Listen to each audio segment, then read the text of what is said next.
Later this week, attorneys for 5 of the 6 officers in the Freddie Gray case will argue why the officers should be allowed to sue Baltimore City's top prosecutor.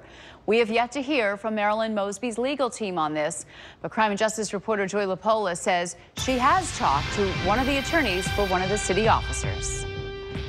Baltimore's top prosecutor maintains she has immunity from being sued, but attorneys for 5 of the 6 officers in the Freddie Gray case don't see it that way.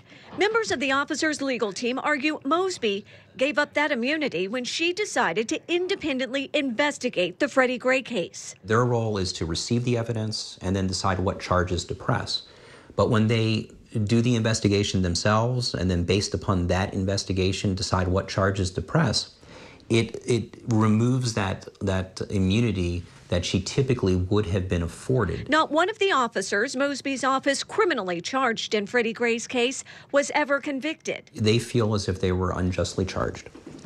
They feel that, part of their life was taken away. Later this week, Mosby's legal team will face off with attorneys representing the 5 officers pursuing a civil lawsuit as they present oral arguments before the 4th Circuit Court of Appeals in Richmond, Virginia. I think there can be zero doubt that Ms. Mosby acted as an investigator and her office investigated this case.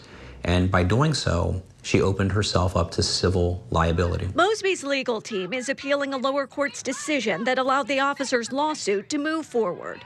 Should either side appeal the decision made by the 4th Circuit Court of Appeals, the next stop could be the Supreme Court. Joy LaPola, Fox 45 News. 2 men and 2 teens have been arrested in connection to the robberies of 8 Baltimore County business owners. Police say Anthony King, Antonio Larry, 17-year-old Melvin